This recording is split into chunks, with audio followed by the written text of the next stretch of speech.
Assalamualaikum warahmatullahi wabarakatuh.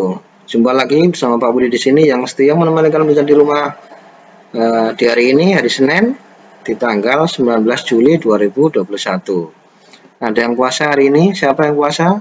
Nah itu, Alhamdulillah ya. Puasa apa hari ini? Ayo, ya puasa sunnah Arafah. Ya, semoga amal ibadah puasa kita hari ini yang menjalankan puasa diterima oleh Allah Subhanahu wa taala. Allahumma amin. Ya. Jangan lupa besok sholat Id ya. Tetap protokol kesehatan ya. Sampai sekarang ini pun Pak Budi walaupun daring ya, tetap pakai masker ya. Takutnya nanti kalau dropletnya ini loh ya, ke HP kalian nanti bahaya. Oke anak-anak, saya belajar ya hari ini ya bersama Pak Budi. Semoga awal kita belajar hari ini walaupun lewat daring ya, semoga mudah dipahami dan kalian bisa mengerti apa yang Pak Budi sampaikan, dan harapannya Pak Budi nanti kalian sukses semuanya ya. Amin Allahumma amin. Oke, kita mulai ya. Bismillahirrahmanirrahim. Kalian siapkan bukunya dulu. Buku tema 1 ya yang sudah Pak Budi kirimkan linknya kapan hari ya, nanti bisa dipelajari ya. Sekarang perhatikan aja dulu Pak Budi materinya hari ini ya. Kalian siapkan nanti buku tulis ya. Untuk tematik kalian siapkan buku tulis 1 saja, tapi yang agak tebal ya teman-teman, bisa dipakai berkali-kali, nanti artinya jadi 1 tidak apa-apa. Kalian tulisi tanggalnya hari ini, harinya apa, tanggal berapa, pembelajaran keberapa. Hari ini adalah pembelajaran yang pertama ya, tema 1, subtema 1, PP 1 ya. Oke, siap ya? Bismillahirrahmanirrahim. Ya, ini bukunya ya, sampul halaman depan buku. Sebenarnya umpama kemarin tidak ada PPKM darurat ya, kalian bisa mengambil buku ini di kelas ya. Karena memang kebijakan pemerintah PPKM darurat, jadi Pak Budi harus menyiasati ya supaya pembelajaran ini bisa berlangsung. Jadi kalian download sementara, nanti kalau sudah diperbolehkan kalian mengambil bukunya di sekolahan. Oke ya, sementara kita belajar semuanya serba digital ya. Inilah pembelajaran digital. Kalian harus bersyukur ya, dibandingkan dengan Pak Budi dulu kecil enggak ada zamannya internet, itu belum ada. Baru ada itu sekitar tahun 90-an ke atas ya. Baru mendekati tahun 2000 itu baru ada internet, itu pun masih jarang orang-orang pakai itu. Enggak segencar saat ini ya. Dulu kalau mau pasang internet itu mahal ya, mahal ya. Dan hanya orang-orang mampu saja yang bisa langganan internet itu. Kalau sekarang sudah murah ya, kuota di warung kopi aja semuanya warkop ditulisi ya, free wifi sampai ada yang nggak tanggung-tanggung, kenceng banget, pakai banget ya. Oke, kita kembali ke pembelajaran ya teman-teman. Fokus materi pembelajaran hari ini yaitu bahasa Indonesia, IPA dan IPS ya. Untuk bahasa Indonesianya nanti tujuannya diharapkan kalian mampu menemukan ide pokok dan informasi penting serta menyajikannya dalam bentuk diagram ya. Untuk IPA-nya yaitu kita nanti belajar tentang penyerbukan ya teman-teman, pembelajaran atau perkembangbiakan generatif ya. Dan IPS-nya yaitu tentang ASEAN ya. Kita belajar tentang ASEAN nanti. Oke, siap ya? Semua baik-baik ya. Nah, ini subtema 1 di PP 1. Tumbuhan sahabatku. Apakah kalian suka berkebun? Ayo, siapa yang suka berkebun? Biasanya anak-anak cewek ini yang suka berkebun, tapi nggak semuanya ya. Anak cowok pun juga ada yang suka ya. Suka berkebun merupakan kebiasaan yang bagus ya. Kalian dapat menanam berbagai jenis tumbuhan. Jika kalian pelihara, kalian akan dapat menikmati hasilnya. Kalian dapat menikmati sayuran dan buah-buahan yang dihasilkan tumbuhan. Dengan demikian, dapat dikatakan tumbuhan sahabatku. Bagaimana dengan kalian? Apakah kalian sudah menganggap tumbuhan sebagai sahabat? Lah, buktinya apa? Kalian lihat di rumahmu ada lahan atau ada pot bunga enggak? Nah, kalau ada pot bunga, Dapat bunganya tok tapi nggak ada tanamannya, podo ae ya kan. Artinya ada tanamannya di sana. Entah itu tanaman hias atau tanaman toga ya di halaman depan rumah atau belakang rumah.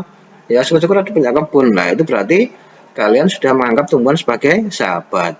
Nah, kalau nggak ada sama sekali, Pak, bagaimana? Apakah tumbuhan juga sebagai sahabat kita? Ya iya. Buktinya apa?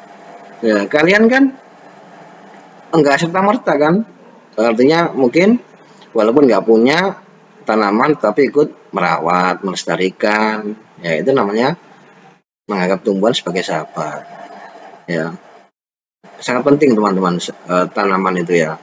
Artinya selain untuk fungsi oksigen ya, untuk kita yang saat ini ya orang-orang di masa pandemi ini di berbagai media ya kan membutuhkan tabung oksigen ya, membutuhkan oksigen gitu, dalam tabung itu sangat luar biasa ya. Allah memberikan oksigen ini gratis ya. Tapi kenapa kok ditaruh tabung? Itu berarti beberapa dari saudara-saudara kita sedang sakit ya. Makanya itu disyukuri sehat itu mahal ya. Makanya harus pintar menjaga kesehatan. Caranya gampang. Istirahat yang cukup. Ojo HP-an naik nang omah ya. Makannya juga teratur ya. Makan nasi ya atau makan istilahnya usahakan 3 kali sehari dengan gizi yang terpenuhi. Ada lauk pauk, ada sayur, ya syukur-syukur ada buah, atau mungkin ada susu. Nah, ini lebih sempurna, ya. Tuh, paling tidak jaga kesehatan, ya. Kalau waktunya makan ya makan, waktunya tidur ya tidur, ya. Jangan setelah makan terus main HP, terus lupa istirahat. Akhirnya kamu capek terus sakit. Ini jangan, ya. Apalagi kalau sering terkena radiasi HP itu seperti saat ini kalian melihat HP kan ya, itu direndahkan aja ya cahayanya, jangan terlalu terang ya. Karena publik sebenarnya nggak suka belajar seperti ini, tapi karena ini cara yang paling mudah artinya untuk menyampaikan pelajaran hari ini ya, ya terpaksa ya. Pengennya tetap muka ya, bertemu dengan kalian, kita bisa bercanda, ya kita bisa berdiskusi, kita bisa sharing dan sebagainya. Ya sabar saja kita doakan semoga pandemi ini segera berlalu. Oke, kita masuk ke pembelajarannya ya. Ayo mengamati bersama ya. Perhatikan beberapa gambar berikut ini. Ini gambar apa? Ya, padi ya. Yang ini adalah mangga. Siapa yang belum tahu padi? Loh, barangkali ada yang belum tahu padi loh ya.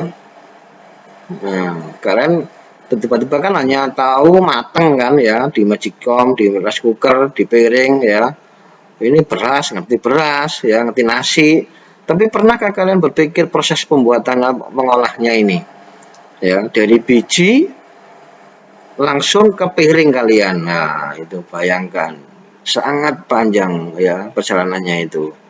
Ya, jadi jangan membuang-buang nasi ya walaupun 1 biji. Ingat kata Rasulullah, berkah makan itu ya di butir nasi yang terakhir. Ayo, kalau mengambil nasi dikira-kira ya secukupnya saja. Kalau kurang nambah lagi boleh ya. Boleh kata Rasulullah itu, makanlah sebelum lapar, berhentilah sebelum kenyang ya.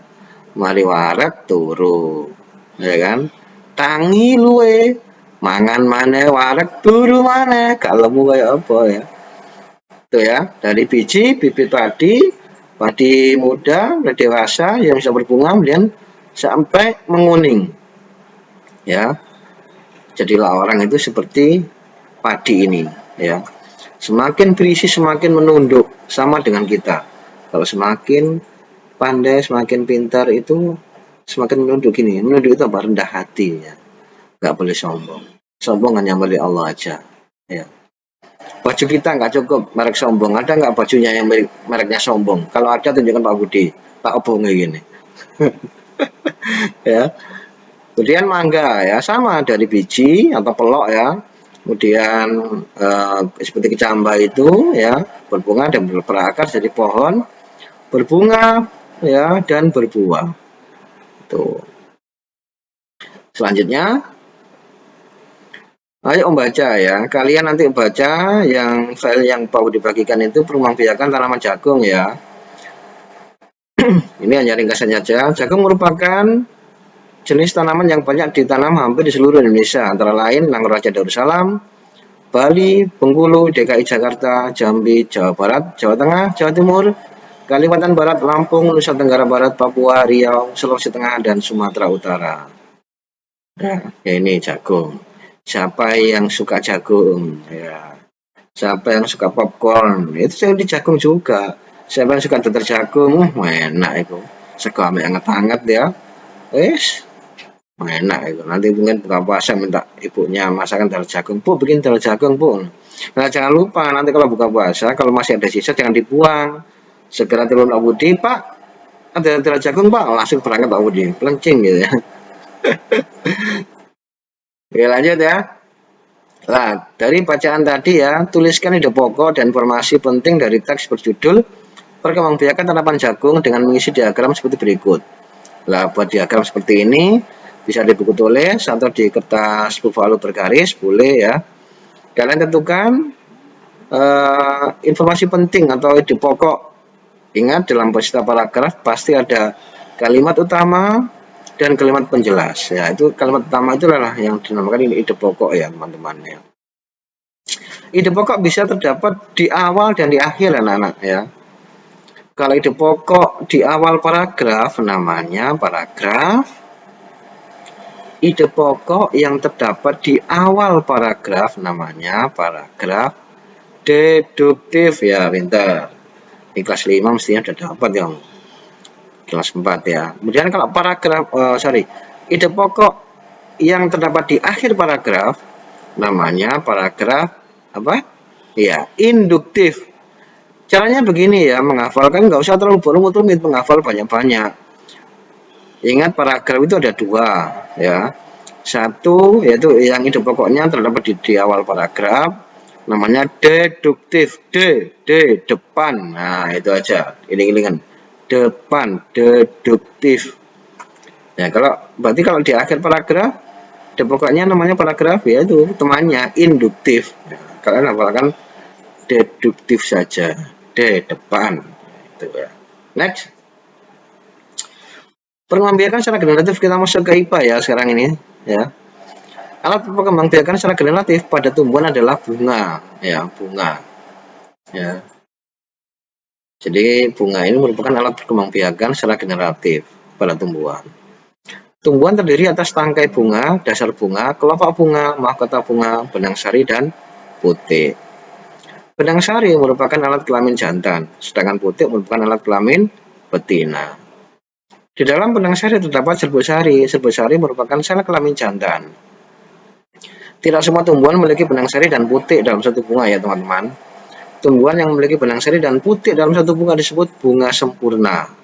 Nah, sedangkan bunga yang hanya memiliki benang sari atau putih saja namanya bunga tak sempurna. Ini banyak contohnya ya, nanti kalian bisa browsing di mbahmu ya, mbah Google ya. Contoh tanaman bunga sempurna apa saja? Contoh tanaman atau tumbuhan bunga tak sempurna apa saja? Ya, contoh satu ya, bunga tak sempurna atau tanaman tak sempurna yang hanya memiliki satu kelamin, yaitu salak. Nah, salak itu ada yang betina sendiri, ada yang jantan sendiri. Jadi petani salak itu harus mengawinkan mereka, mempertemukan mereka ya. Jadi petani salak itu kalau di dalam dunia manusia itu seperti KUA ya, mengawinkan KUA, mutin. Next ya.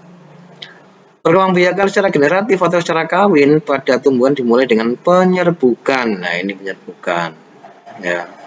Apa itu penyerbukan? Nah, ini macam-macamnya ya. Ini kalian bisa cari penyerbukan, mesti tahu lah. Kleistogami yaitu penyerbukan alat tumbuhan itu sendiri tanpa perantara. Anemogami yaitu penyerbukan dengan bantuan angin ya, karena saking ringannya serbuk sari tadi atau benang sarinya itu sehingga terbang terbawa angin hingga ke media atau tempat yang cocok sehingga dia tumbuh ya. Zoidiogami, jadi penyerbukan dengan bantuan hewan, yaitu teman kita atau sahabat kita yaitu Ini tawon ya, yang paling banyak membantu penyerbukan tanaman. Tawon juga sangat bermanfaat. Nah, apa yang dihasilkan oleh tawon, teman-teman? Iya, madu. Apalagi di masa pandemi ini, ya, madu itu sangat bagus untuk imun kita, untuk daya tahan tubuh kita, ya, madu itu. Ya. Paling tidak ya sebelum tidur lah. Kalau minum madu, ya usahakan jangan pakai sendok logam ya, sendok plastik atau sendok kayu, nggak apa-apa. Artinya biar dia tidak rusak nanti madunya itu. Jadi diminum 1 sendok atau 2 sendok sebelum dan sesudah tidur ya, itu bagus. Kemudian hidrogami yaitu penyerbukan dengan bantuan air. Antropogami yaitu penyerbukan yang sengaja dilakukan manusia terjadi pada bunga vanili dan beberapa jenis anggrek. Next, fungsi dari tiap-tiap bagian bunga. Tahukah kalian bagaimana proses pengembangbiakan generatif? Nah, tahu nggak? Nah, kalian bisa nyari. Sebenarnya ada nanti coba Pak Budi, ada videonya kayak. Apakah manfaat dari pengembangbiakan generatif? Apa ya? Perhatikan gambar bagian-bagian bunga sempurna di samping ya. Kumpulkan informasi dari berbagai sumber tentang fungsi dari tiap bagian bunga dalam pengembangbiakan generatif tanaman dan tumbuhan. Ya ini anak-anak ya. Nanti kalian gambar bunga sempurna ini di buku gambar A4 ya. Kalian tulis bagian-bagian bunga seperti ini dan di bawahnya diberi keterangan. Kalian jelaskan fungsinya. Tangkai bunga fungsinya apa? Dasar bunga fungsinya apa? Bakal biji fungsinya apa? Ya. Dan mahkota. Tuh, diberi warna supaya menarik ya. Digambar di buku gambar A4. Lanjut. Berdasarkan asal-usul besari, penyerbukan dibedakan menjadi 4 jenis ini berdasarkan asal-usul besarinya. Ya. Asal besari sel kelamin, iya, sel kelamin jantan. Penyerbukan sendiri, yaitu artinya asal besari dan kepala putih berasal dari bunga yang sama. Ya, jadi satu bunga, dia tinggal berpindah aja, ketemu ya, bunga sari ketemu dengan kepala putihnya. Ya ini gambarnya. Kemudian penyerbukan silang, artinya asal besari yang berasal dari tumbuhan lain yang sejenis ya. Jadi tumbuhan lain yang sejenis dia karena mungkin saling karena berdekatan terlalu dekat sehingga asal besarinya ini berpindah ke kepala putih di tanaman yang lain ya. Kemudian penyerbukan tangga, artinya asal besari berasal dari bunga lain tetapi masih sepohon ya. Jadi mungkin satu pohon itu ada banyak bunga ya, ada banyak bunga sehingga jatuh ke kepala putih di bawahnya ya. Kemudian penyerbukan bastar, artinya asal besari berasal dari tumbuhan lain yang berbeda jenis. Ya mungkin yang satunya warnanya mungkin pink ya, satunya warnanya merah atau mungkin kuning ya. Jadi satu pohon itu bisa bunganya bisa berwarna-warni ya.